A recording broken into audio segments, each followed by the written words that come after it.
It is a fact that British Columbia faces perhaps the loss of 3,000 high-paid jobs in the lumber export industry if certain things go awry. Talking about that tonight, and here is Steve Wyatt with the rundown for tonight's program.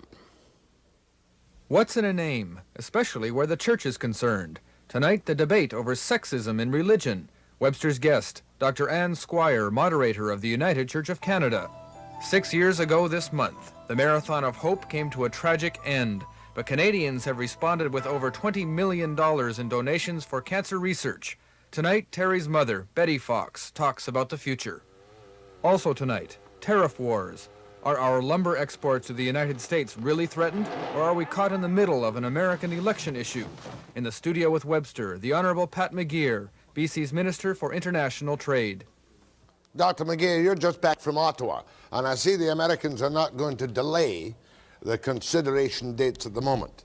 Are we really in danger of being hammered very badly because of U.S. election problems?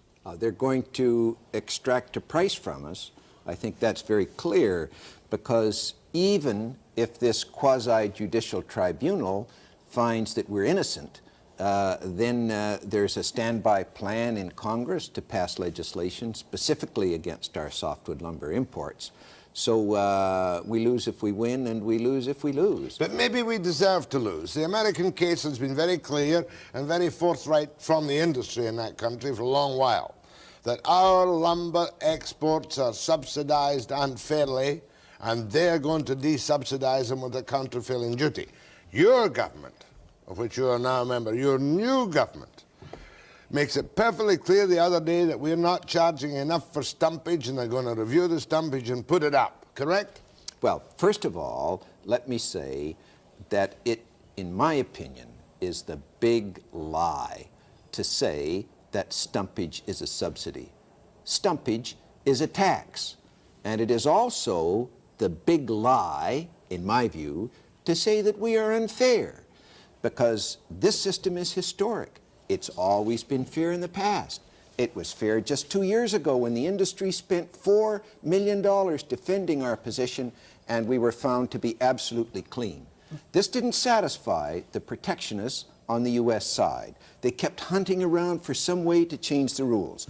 Then they came up with this decision on carbon black, if you can believe it, from Mexico, and they say we got another chance. And furthermore, this chance is coming at a very good time for us, because there are key senatorial races in the Northwest states, and America, with this huge trade imbalance, is getting much more protectionist in mood. So this is a good time for those protectionists to strike again, and they have done so. But to say that something which is a tax is a subsidy, and to say that something which was fair 2 years ago is unfair today, in my view, that's the big lie. Let's look at the other side of the coin. The fact is that we accept that our stumpage on the coast and in the interior has been a mess for a number of years. There's been much concern about it. Much concern that the big boys were not being charged enough stumpage on the coast, and that the interior boys, where the logging is much easier, are paying very little stumpage. And why should I give the American position to you? But obviously I must. Their position is that easy way of getting timber without auction, depending on the regulations of the government, makes it a subsidized product. That is the case, and your own government this very week has said, we're going to review the stumpage, a kind of mea culpa to the Americans, saying, we know we've been undercharging these boys, we're going to correct it so you'll get off the countervail duty. Is that interpretation wrong? I don't see any mea culpa at all. The government would always like to get more revenue. And so if there is an opportunity to increase taxes without doing undue damage, then I suppose anybody on the revenue side would want to look at it. And it's only fair. Are you telling me that British Columbia is only looking at the stumpage review to get more taxes for itself, and that all these statements by Kempf and, what's his name, Van der Zalm, are not directly related to the American position in this little tariff war? They must be. That's how the Americans are interpreting it. But remember this, well, Jack. how do you and your colleagues interpret it? We are a government that is running up $1 billion a year deficit. You mean There's social only- credit in BC? That's right. There's only one thing worse than running up a deficit like that, and that's hiking up your taxes to the point where you put people out of work. Always we're going to review the revenue we can get in, because this is the way we pay for our hospitals, the way we pay for our schools, the way we pay for our welfare system. And it's important that we not run up debts that are too big, but it's equally important that we do not put people out of work. And historically what we do with our trees is we go as deep into the bush and as high up the mountain as it becomes profitable to take a log and bring it to a sawmill. It was proved 2 years ago by our industry, and the Americans agreed that the cost of bringing timber to their sawmills was equivalent to the cost of bringing timber to our sawmills. But the other side of it is that the Americans simply do not have an efficient industry, and the productivity per man in Canada and in British Columbia is much higher than on the US side. Now, if you wanted protectionism, and it doesn't matter which side of the border that you're on, the first thing you do is you wrap yourself in the flag of your country, and the second thing you do is you say that those foreigners are being unfair. That's the historic argument. And let me say, what they have said on the United States side in 1986 is exactly, almost word for word, what Senator Magnuson and Neuberger said in Washington and Oregon, respectively, in 1963. So, we're going to have to pay a price to the Americans, but let's not forget for a moment, it's phony. No, you say it's phony. Yeah. We're selling more lumber at higher prices with better production than we've ever sold in our life before. The Coalition for Fair Lumber Imports has got the bit between its teeth, and the moment your government said, mea culpa, and Carney went to Washington to buy time until after you suggested to buy time, and she went to Washington and told them about Van der Zam's review of forestry practices, including stumpage. They came in with a new figure, 32% countervail. Oh, right? they've been saying that all along. Are The you American suggesting protectionists are going to try and get the price of lumber up as far as the American consumer will bear. Why did and you... who's going to be the loser out of this? Just hang on. Who's going to be the loser? The loser is going to be the American general public. They're going to be the big losers out of this. And so what these American producers have got to do with their inefficient industry is somehow get the American people to believe that it's fair to have the prices hiked up to them. We can't do anything about that. You and I well know the people in Washington asked for and received copies of every tree farm license so they could examine it, because they feel that because we don't have public auctioning of timber, that the lumber is subsidized, and many people in British Columbia feel that the stumpage has been very, very favorable to the big companies and not even to the taxpayer. It was Jack Monroe who said, let's raise the stumpage, please the Americans, a sop to the Americans, and keep that money in Canada. Is that part of the plan now? You're going to raise stumpage? I wouldn't promise that at all. I do say we're going to get nailed by the Americans, and we're going to be nailed unfairly. What we've got How to much try are we going to get nailed? Jack, if you're held hostage and you have to buy your way out, how do you know? Now, we're going to have to pay something. It's going to hurt our industry. We want to keep the injury to a minimum. If more has to be paid, we'd rather keep the money in British Columbia than see it go elsewhere. You would too, because I thought that was, but is that not the official position of your government? That Van der Zam and Kemp and McGeer now too say, we're going to increase the stumpage to take the heat off from the Americans because we admit our stumpage rates have been too low. I would never admit to anybody that our stumpage rates are too low. Never. But that was the effect in Washington when your new government came into power and suddenly said we're going to review stumpage, wasn't it? If they say you've got to take more or we'll take it, we would be foolish not to bargain on that premise. And you think our stumpage system... No, I don't think our stumpage system is too cheap, but I will say I would rather see us keep the money in British Columbia than to send that same money to the United States. What we want to try and do in Canada is keep as many of our people working as possible and to keep the production of our timber high, because it's good for British Columbia, but it's also good for the American consumers. Always in the past, it's been the consumers that have acted to restrain the protectionists. And we ought to have that on our side of the border too, because we pay a terrible price in Canada to accommodate the protectionists who, rather than be efficient, merely say the other guys are cheaters and subsidizing. I don't care what product it is the protectionists want to keep out of Canada. They're the same on the other side of the border. Pat McGeer, Minister of International Trade. I'm going to take calls to him on the stumpage bit and his government's attitude to it, which I don't quite understand yet, after the break.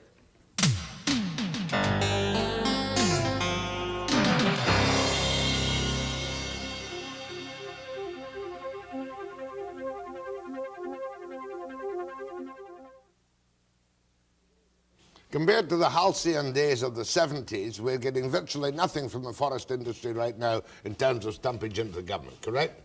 Oh, no, we're getting lots of stumpage. Couple of $100 million. Yes, that's not bad. We'd like to get more, obviously. When you're running a deficit, you want to get as much in as you can.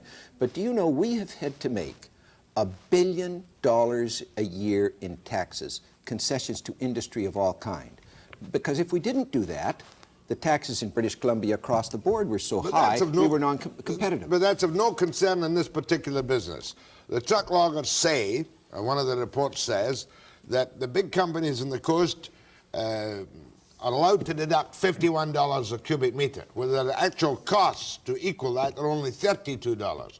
Ipso facto, Kempf comes along, he was a logger himself, and said, put that up, we'll raise another couple of $100 million, that'll satisfy the Americans and give us $200 million into the kitty, hopefully for reforestation and silviculture.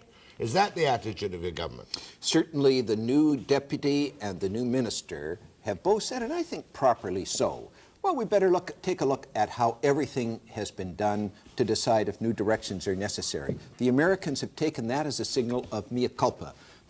For us, this is merely what a new government or a newly led government is going to do as policy. I can't tell you what will be the outcome of that review. Of course, I can tell you what they're saying in Washington. They're crowing that we were right. And I'll continue that's because of your government's actions in saying we're going to review the stumpage. Yeah, but we should be... Was that a coordinated action with Carney? Was Carney consulted when you announced your review of stumpage? Oh, there's no question that the American administration has been putting intense pressure on senior Canadian officials to try and solve a problem which they themselves find embarrassing. They find it embarrassing because the people in the administration recognize in their hearts that this is wrong. They're faced with enormous protectionist pressures from Congress, from the industry, from senators who are in key races, and so they've got to try and keep some common sense in a country which has developed, according to the buzzword, a protectionist fury. We're the whipping boy in all of this. But I would you're not negotiating in Washington, or you'd be falling out with them head on, right? I don't know about that, but one thing I would never do in Washington is to be bullied around into developing their taxation system, because that takes away our political independence and our common sense. One of the two things have got the Americans into enormous trouble in their own forest industry. One, they have an auction system on privately held lands. But what happens? Some of the greedy operators come along, they bid the timber up, and then they find they can't cut and produce it into anything competitively. So they become the architects of their own misfortune, and that's exactly what's happened in the United States. The fact remains, we're facing a political situation right now, and we're going to have to raise the stumpage. We're going to have to accept a countervail of up to 32%, losing 3,000 jobs, perhaps? It's their country. We're held hostage by that process. But what we've got to do is to take the course of minimum regret, whatever it may be. What is that? Who knows what it's going to be, because one of the difficult things with the American system is government. You can't go to anybody and to say, what is the deal here? You can go as a government, I suppose, and try and say, what's the ransom to the U.S. industry to make you withdraw your petition? But I would never, ever take that route, because I think that it is just demeaning and unproductive. But I'll tell you this, suppose you owned personally... Take a breath. I want to ask you something else, for goodness sake. And the question simply is, what might happen to the British Columbia lumber industry is nothing compared to what is happening to the prairie wheat farmers with the American subsidization into our markets and around the world. Is that not correct? Oh, I think the prairie wheat farmers are in a long-term problem situation. If we can shift gears to agriculture for just a moment. Here you've got a world market that is full. There's only so much wheat that the world can consume. And now you've got countries like the EEC, like Argentina, like the United States, and like Canada, producing huge amount of wheat and putting their science and technology not into a different product, it's the same thing, but to producing it more efficiently. So there's this enormous world glut of grain, only one major nation unable to grow its own, that being Russia, because they don't give incentives, not because they can't grow it. Oh, we got the most inefficient people in the world, so they're the only ones left that can't grow wheat. But pretty soon, everybody's going to be able to grow enough wheat, and I think, and it embarrasses me to say something like this, that you're going to have some kind of world production agreement. Because, as they say, this is not a battle of science or production. This is now a battle of treasuries, where the European common market can throw its full treasury behind the production and undercutting world prices. Now you see the United States throwing its treasury behind its wheat farmers. And so Premier Devine quite rightly says, we need $5 billion. That's small compared to what the EEC in the United States is. Listen, I want to get back to the point just for a second. Is the social credit line now that we're not raising stumpage to ameliorate the Americans or to admit guilt? In fact, we're not even admitting that stumpage rates will have to go up. Is that the line now? Of course. All that's happening is that there is a review. Jack, if you own timber in the United States, private timber, the one thing you would want to do would be to force the price of that timber up, because that would give you an opportunity to get a windfall for your standing logs. And if you were in that circumstance, wouldn't you lobby Washington? Wouldn't you support the senators? Wouldn't you say the Canadians were unfair? Wouldn't you say your system is crooked and subsidized? You do all those things. Hyperbole enough. Are we losing this battle now? Is Mulroney to blame for not having it on the agenda for the freer trade talks? I think that Were we double-crossed on the shakes and shingles? I don't think we were double-crossed. I think there is little doubt that British Columbia is the whipping boy. I think there is little doubt that the Ottawa Pact, which favors Ontario, is using up every ounce of goodwill we might otherwise have with the Americans because of the tremendous surplus of automobile parts, all American-owned companies, by the way, going south of the border. And what is left that isn't protected by a special deal? Well, the biggest thing that's left is timber. And they've always been after our timber, the American protectionists, so we become highly exposed. But knowing that short-term problem, what will be best for British Columbians will be a free trade agreement across the board for the United States. On everything? On everything. Oh. It will be so good for us. Will it come? If we keep our eye on that long ball, it will come. We're very strong supporters of the federal government. I believe implicitly our government is absolutely behind Mulroney and his government in what they're doing with the free trade negotiations and the way they have been prosecuting. I think you've blinded me with science tonight. Questions after the break.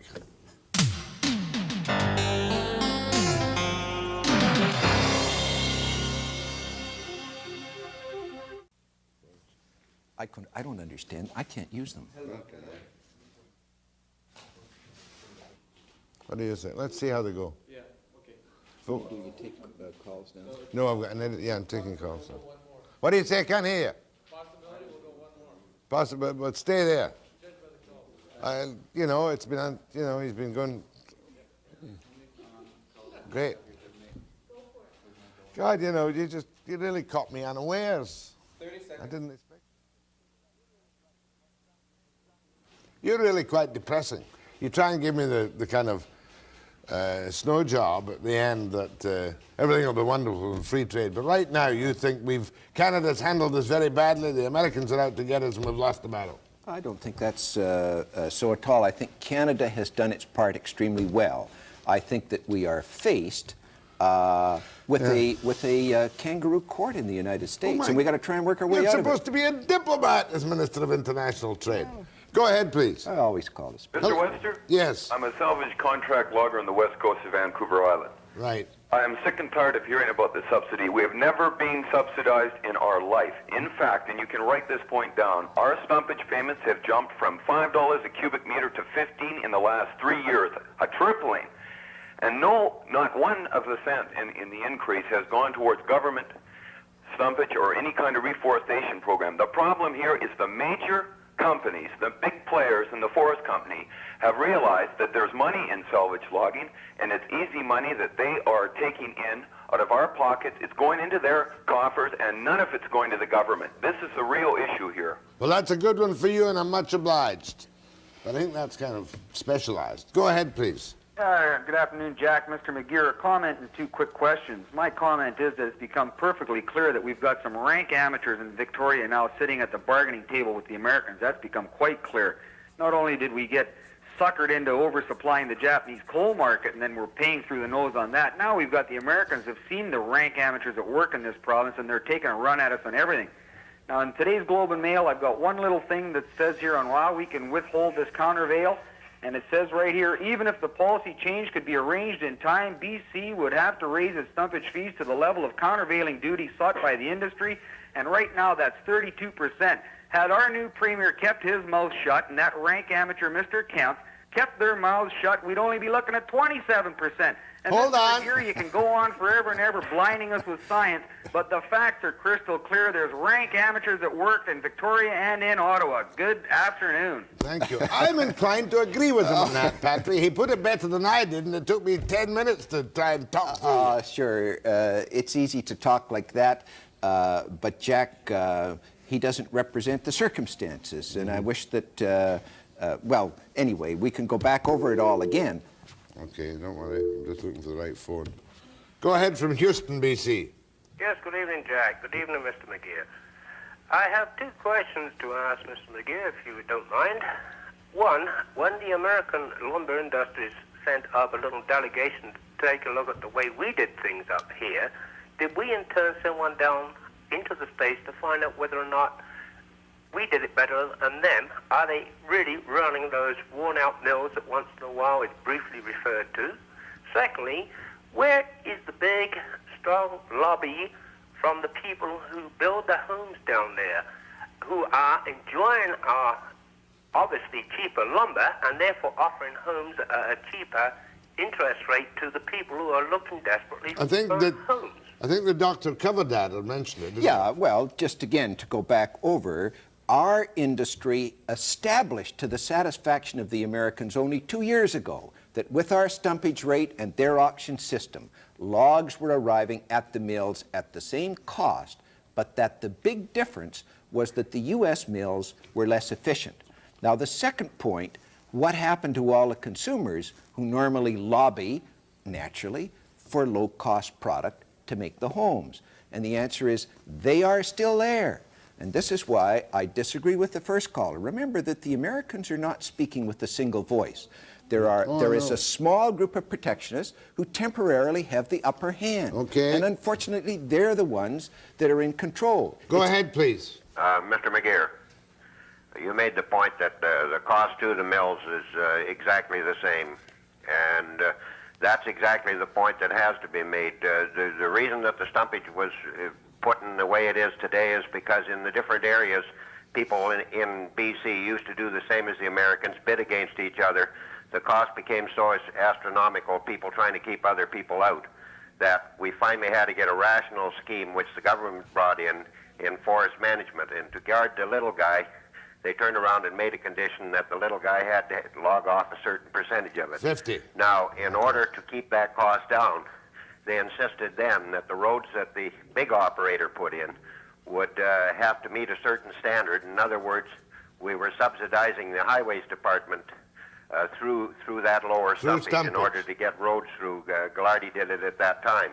Was that the bad or simple good? fact is that the Americans down below are beating each other's brains out bidding against each other for the scarce timber that they have. That's the reason that their costs are so high, never mind their productivity, which also is below ours. Okay, boy, The fact that when we talk about who is responsible for this, and one guy made the point that nincompoops over in Victoria, I got to say that the guy that's the Neville Chamberlain of this whole thing is Jack Monroe, because he's the first guy that come out with the statement that we got to pay more bloody money.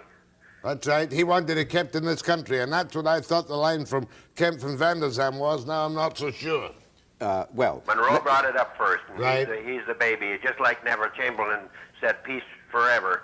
Monroe is trying to do the same thing. It isn't going to cost him anything because it's going to be on the operator and not on his union. Okay, boy, thank you. anyway, regardless of Jack Monroe, I think that that caller is the one who really understood it best, because when these things go up for auction, the greediest person who thinks the price is going to rise the most is the one who captures the timber, and then they find they can't deliver and people are out of work. Now, that's exactly what happened in the United States. Too many greedy people overbidding the price of timber, and then they say, we're stuck with this timber, we can't make a buck because we now can't cut it and sell it. That's the Unemployment heart in the of our Northwest. problem. And then, The American concept of subsidies through our government system of giving people lumber for their own use on certain cuts. You and I both know that the forest industry has been in a mess, especially in areas of stumpage, reforestation and silviculture for many years, and your government may have been missing the chance to increase the stumpage now with these fantastic markets in the States and have some money for us in forestry. But that's not what the Americans want to have happen. I know, but they that's- want the price to be bid up so that all these greedy people in the U.S. will have their greed rewarded instead of being punished by the American consumer for trying to gouge them. And don't think that the U.S. Forest Service does things any differently than we do in British Columbia. There have been many long articles about the way the U.S. Forest Service builds roads in at huge prices and gives the timber away. When are you going to Washington? Are you going to be down in Washington during the talks? Jack, believe it or not, I have not been asked by the U.S. Congress to testify and express my views personally to the senators or to the administration. But I will say this. When we had a meeting with Vice President Bush and the former premier was there, he handled things superbly for British Columbia. Okay, one last question. Why did you reject the 10% export tax, which should have been easy, simple, and satisfactory? You've got 5 seconds. Because it would be levied by the federal government, and we never get a square deal from the federal government. My thanks to Dr. Pat McGeer. I'll be back after the break.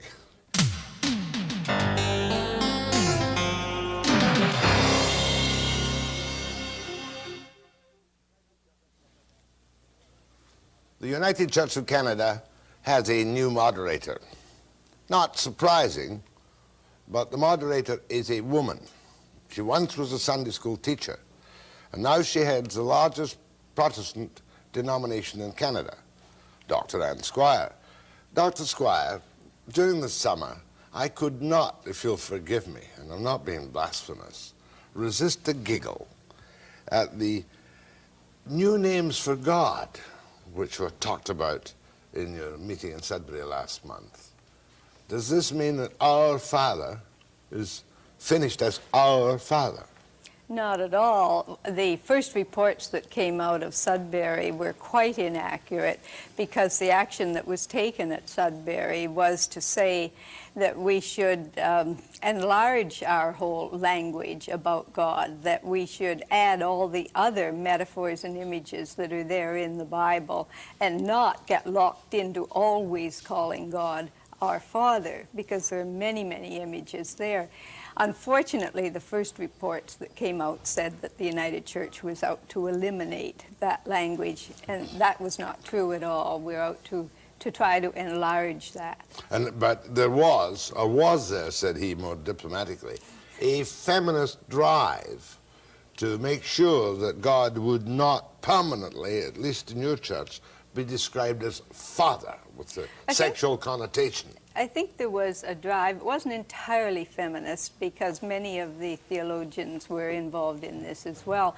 But there was a drive to make the language more inclusive, both the everyday language so that women weren't always called man and included in mankind, that sort of language, but also to make sure that the language that we did use about God was the sort of language that everybody would be comfortable using. And for some women, it helps to use other images rather than always using the father image. Well, don't let me be a product of my Presbyterian environment, but if the word father is not totally acceptable to some people, why not just use the word God?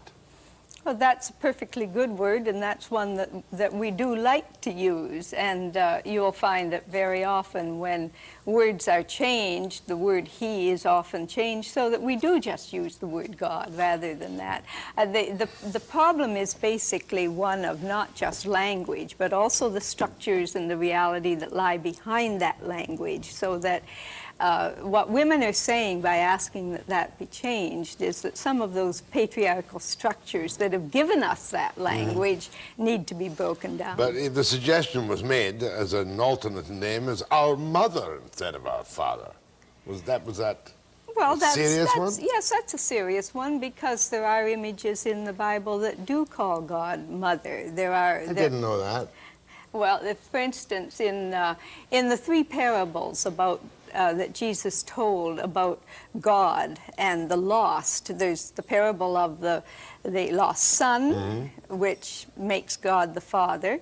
There's the parable of the lost sheep, which makes God a shepherd, which could be male or female. And there's the parable of the lost coin, and it's a woman who is sweeping to find that lost coin. So that's one example, and you'll find many others there as well. Mother, creator, sustainer, redeemer, nurturer. That seems a funny one to me. And then, but the bad words, not the bad words, the words which shouldn't be used exclusively therefore are father, king, he, and master. Is that right? They shouldn't be used exclusively. That doesn't mean we are saying that they shouldn't be used. You'd have to change 1,000 hymns, won't you? What are you going to do about you're going to change the hymns? Eventually. No, I think it's very... King of Kings has got such a magnificent role and glory to it. How can you replace King of Kings and with rise up, else? O men of God. I mean, Yes. are women included in that? Well, of course. Those are the sorts of things that we hope to change. Words like mankind are surely so deeply rooted that they mean every single breathing, living human being on earth. But there are many women who don't feel included in that. But as far as the individual is concerned, he can say his prayers at night, be they a supporter of the faith, father or mother. Right. That's right. That's right. And that's what inclusive means. And that's what was misunderstood by the media and misunderstood by many people across the church. What we're saying is pray to God in the way that's most comfortable for you. And if you want male images, fine. If you want female images, fine. If you want the images that have nothing to do with sexuality, like my God is a consuming fire, God is rock, all of those images, that's also funny. It's not the most important thing on your mind, but it's the one I immediately asked you about. It's the one that the media is most interested in. And I think ordinary people too. Sure. You know? Sure. Now, what's the biggest single problem? You've dealt with the South African bit, haven't you? You've withdrawn all your money. And you're still a member of the World Council of Churches. What do you see going to happen in South Africa? Well, what the church has been trying to do in cooperation with many other churches is to do whatever is possible to break down those structures of apartheid. And I think the church has always worked toward that end and has tried to do whatever seems to be best at the particular time. And as far as the United Church is concerned, what seemed to be best for many years was to leave our shares in the companies, but then try to persuade the companies to get out so that there was a bigger divestment. But in light of the call from our South African friends who have said that the other way is the way to go at this time, that's what the council decided to do. You were mentioning a basic change in theological education in the church, which perhaps you can explain to me. I thought theological education was something which was confined to those who are going to join a ministry. What have you done? Is this your move? Are you the moving spirit behind the change in theological education? I'm not the moving spirit, but I'm part of the whole enterprise that's made that happen, because back in 1977 to 1980, I chaired a committee called Project Ministry, which attempted to look at the relationship between lay and clergy. And one of the recommendations that we made at that time was that theological education should be made more available to the laity as well. And not too much has happened about that till this General Council.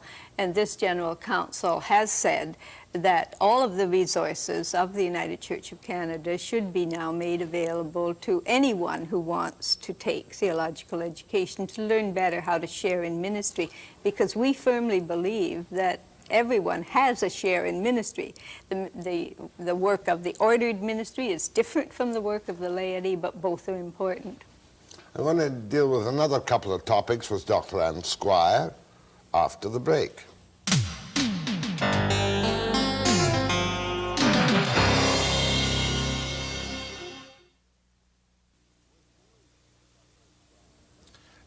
With you, Dr. Ann Squire, as the lay head, lay moderator of the church, this will change a lot of emphasis in the church. How come a lay person was elected?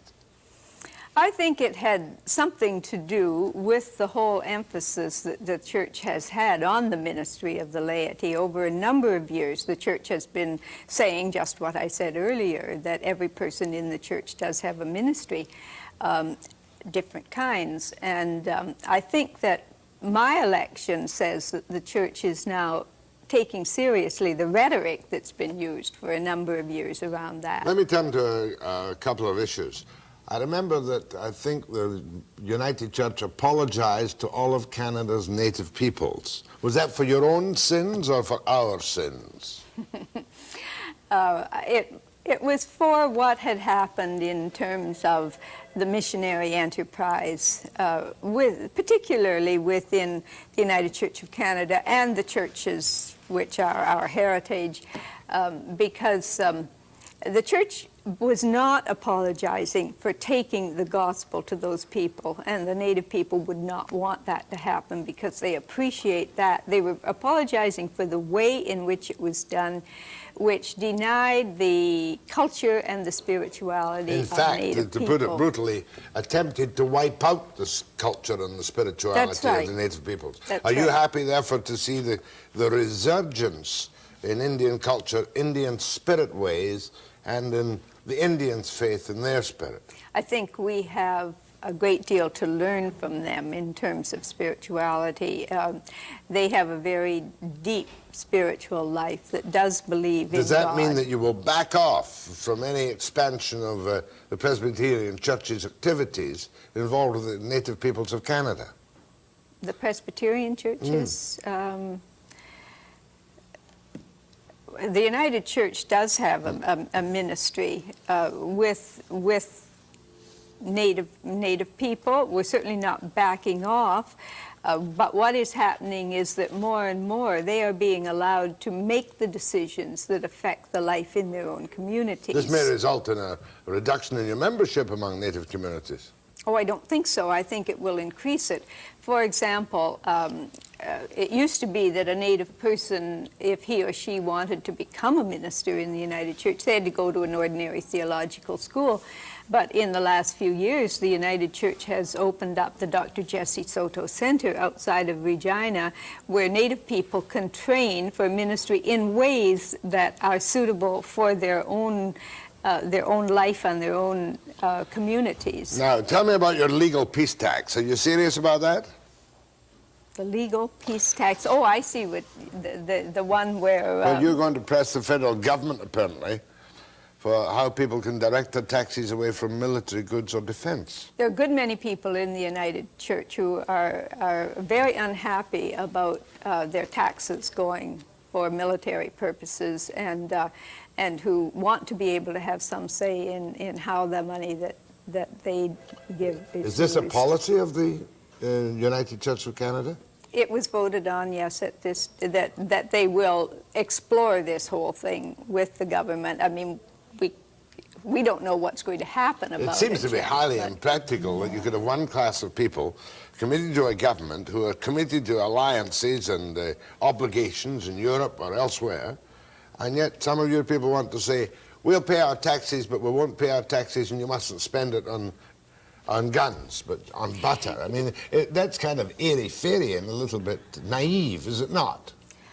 To me, it comes out of the same sort of mentality where some of our people want to tell us where their money can go when they donate it to the Mission and Service Fund of the church. But I think people do have a right to have some say in where that money goes. And if the politicians don't listen to them in terms of military spending. Surely our right to say so is at the polls to throw the rascals out if we don't like what they're doing. Now, I suppose one other topic I must cover is, what about the ordination of homosexual and lesbian ministers?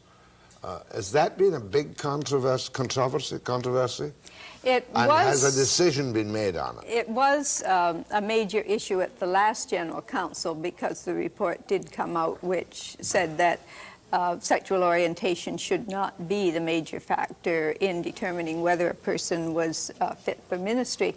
It was not an issue at this General Council because the United Church is presently studying that whole issue right across the church at all levels, and that decision will be made at the next General Council in Victoria in 1988. Have you decided what leadership you will give in which direction on that problem? My stance on that is well known. I will naturally support whatever decision the church makes on that, but I personally have been in favor of ordaining any gay or lesbian person who is found suitable for ministry according to all the criteria that the church sets out. I'm not saying that everyone who presents himself or herself for ordination should be ordained. But well, surely the same tests will apply to any other person. That's right. Without that particular connotation or concern. How's your money these days? Are you a wealthy church? No, but we're managing. We're just about breaking even. Like all churches, it's hard to get it increased to the extent that we can do all the things we like to do. Well, of course, one of the big problems in Western Canada, and we find people from the other side of the country, not yourself, don't realize it, is the incredible economic imbalance and the rising unemployment and the great industrial problems we have here, while you've got prosperity in the East. Have you been to any of our food banks? No, but we do have them in the East as well. And General Council met in Sudbury, which is one of the most economically depressed places in Ontario at the moment. And so the whole focus of our Bible study this time was on the economic situation, and we had people come to speak to us from that Sudbury situation. My thanks to Dr. Ann Squire, and I can make my own choice between Father, Mother, God, Creator, Sustainer, Redeemer, Nurturer, but I must be careful with King, He, and Master. I'll be back after the break.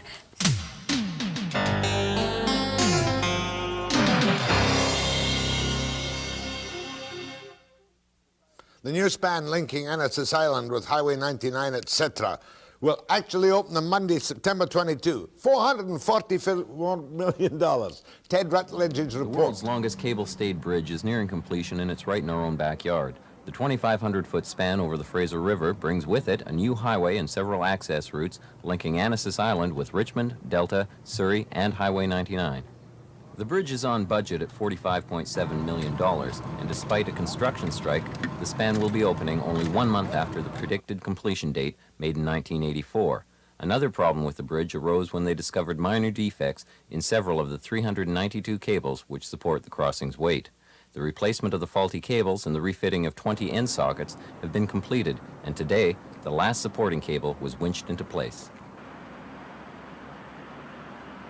Squire, the cable, acknowledges that he had a deficiency on those that were identified, and the cost will be absorbed by him. How safe is the bridge? Absolutely 100%. How? It never, even with the cable sockets that were in before and have been replaced, the bridge as a structural statement was never in anything that could be defined as a jeopardy position. It was always safe. concerns of getting the span into place safely weren't the only problems in the construction of the bridge. The major concerns were the effect on salmon and migrating salmon from the bridge pier protection works that jutted out into the river, and we had major agricultural impact studies that affected the Richmond area on the Richmond East-West Freeway, and the other major concern was the Burns Bog area for the south side of the river. And what sort of environmental impact is the bridge going to have? Well, hopefully now that we've mitigated most everything, almost negligible effect. Although it's been referred to as the Anasis Island Bridge since its inception, it will be officially opened Monday, September 22nd as the Alex Fraser Bridge, but will likely be known simply as the Fraser Bridge. Thanks, Ted. I'm very pleased tonight to have in the studio Betty Fox. Now, you know who Betty Fox is, because people throughout the world will never forget Terry Fox and his Marathon of Hope in 1980, was it? 1980, that's 1980. right. Yeah. Well, you know, one question people lose sight of. All in all, plus the initial magnificent pledges and the money raised from the run, how much did Terry's heroism and determination has it raised for cancer research? Well, Terry's marathon raised $27 million, and the last 5 Terry Fox runs have raised $16.5 million, so it's a total of $43 million. Something more altogether. than $43 million. That's right. Now, Betty Fox, what's on this weekend that we want people to participate to the fullest degree? Well, of course, the Terry Fox Run is this Sunday, September the 14th, and we're looking for everybody to come out. There's a lot of runs in the Lower Mainland and all over BC, and we hope everybody will attend. Runs? You can walk, jog, ride your bike, push your baby carriage, your horse, any way you want to go, even crawl if you like. It's all participation. And when you do that, do you get other people to pledge their support for how many miles you might cover? Is that how it's done? You can if you like. There are pledge sheets available at many corporate sponsors all over the province. As well, you may make a donation if you wish. And if you can't do either, we still would like to see you out at the run Right, sites. so last time, what did you raise in the last run? Last year was our best year ever. We had over 1,800 run sites across Canada, over 320,000 participants, and we raised $3.7 million, and that was the best year ever. It's really quite magnificent. Yeah. Now, in British Columbia, you cover BC and the Yukon, don't you? Yes. How many run sites? Last year there was, I believe, 218 run sites, I think, in BC. But what about the serious runners? There also is the split times and the measured kilometers, is there not? There is. For some areas there is, but that isn't what the Terry Fox Run is all about. It's just get out there and help continue Terry's dream to find a cure for cancer. And we do have serious runners, but the course is open for everybody. I suppose we should mention that there are a number of cancer researchers going in British Columbia financed from all these monies right now, is that not correct? Yeah, I believe there's 9 projects going on in British Columbia right now, and I'm not really totally up on any of those, but every province that raised money that has research programs in them receives some of the Terry Fox funding back. And the more the individual research projects properly funded, the better the chance that somebody will strike the jackpot one of these days. I sure hope so. Betty, I encourage everyone. Oh, the official start is in Stanley Park, isn't it, for the big one? Well, there is Stanley Park, there's the Jewish community, there's New Westminster, Simon Fraser University, and, Almost any many place. others. What time does it start? Many are 8 and some are 10, so you'll have to check. Thanks. Monday night, Prime Minister Mulroney with Webster. Oh, it's going to be difficult, but you'll see him here Monday night with Webster at 5 p.m. precisely.